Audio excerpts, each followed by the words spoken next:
So let's talk about blockchain.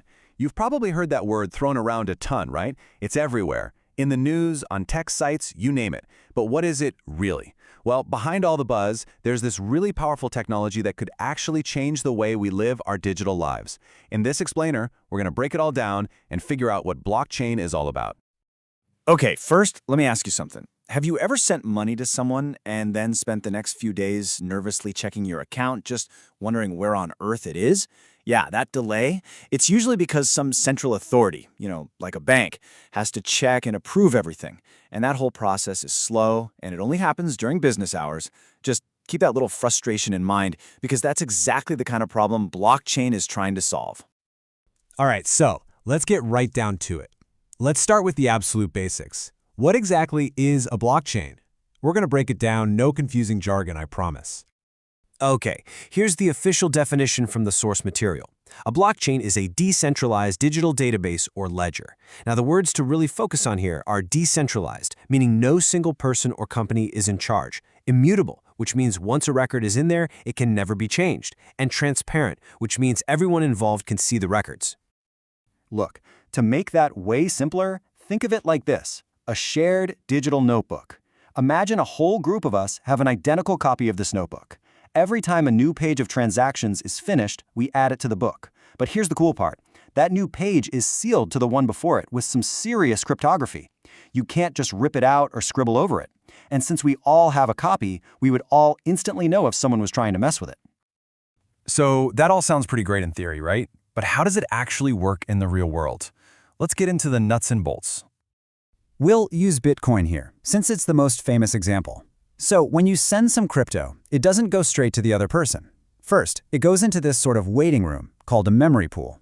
Then, these really powerful computers called miners scoop up a bunch of transactions from that pool and bundle them into a block. They all race to solve this incredibly hard math problem, and the first one to solve it gets to add their block to the chain, which creates that permanent, sealed link we were talking about. Once the rest of the network gives it the thumbs up, your transaction is done, complete. And this right here, this is the game changer. This is the whole point. On one hand, you've got traditional systems, like a bank. They're centralized. All the info's in one place, controlled by one company. That makes it a huge target and a single point of failure. If it goes down, everything stops. But a blockchain is decentralized. The information is copied and spread out over thousands of computers all over the world. There is no central point of control, which makes the whole system incredibly tough and really, really hard to cheat. You know, when most people hear blockchain, they immediately think Bitcoin. And hey, that's fair.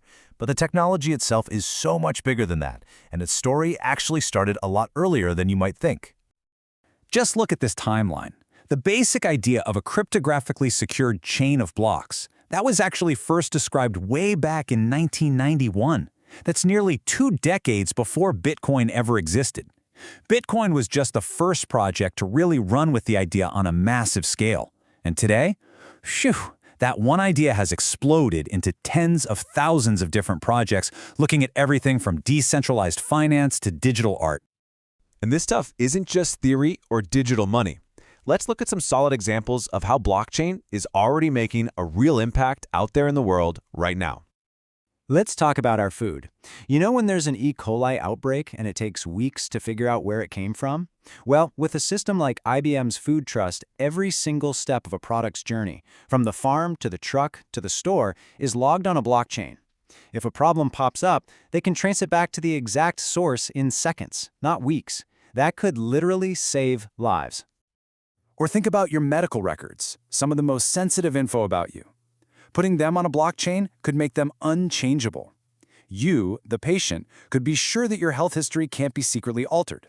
You could control who sees it with a private key, which gives you both security and privacy. And buying a house, right? The endless piles of paper, the slow, clunky process of recording deeds. If we stored property records on a blockchain, it would create one single, trusted, and permanent record of who owns what. This could slash fraud and bring a system that's been the same for centuries into the modern age. And what about something as vital as voting? The idea here is that a blockchain-based system could make votes practically tamper-proof.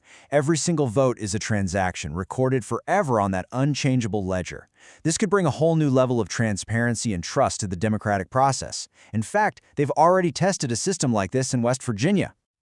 Okay, so this all sounds incredible, right? A total game changer. But like with any truly new technology, it's not perfect. It's really important to look at both the amazing promise and the very real challenges that blockchain is up against. This slide really gets to the heart of the matter. On one side, you have the incredible promise, better accuracy, lower costs because you don't need a middleman, and amazing security. But then you look at the other side of the coin and you see the hurdles. It can be expensive to run, transaction speeds can be slow, and nobody's quite sure how governments are going to regulate it all. And to really drive that speed issue home, just look at this. The Bitcoin network can handle maybe 7 transactions every second. In that same second, Visa handles around 1,700. That is a massive difference. So for blockchain to truly compete with the systems we use every day, it has got to get a whole lot faster. This whole scalability thing is one of the biggest puzzles developers are trying to solve right now. So, what's the verdict? Where does all this leave us? Is blockchain just a cool, niche technology for crypto fans, or is it something way bigger, the very foundation for the next version of the internet? The experts at Investopedia put it in a really interesting way. They said, it's no longer a question of if legacy companies will catch on, it's a question of when. And that really suggests a huge shift is already happening, with major companies in banking, shipping, you name it, starting to build this tech into how they operate. And that brings us to the final big question. Will blockchain just become this invisible layer that powers our digital world? Kind of like how the internet works today, something we all use without even thinking about it? Or will its challenges be too big to overcome, leaving it as a really interesting idea that never quite made it? Only time will tell, but the next few years are definitely going to be interesting to watch.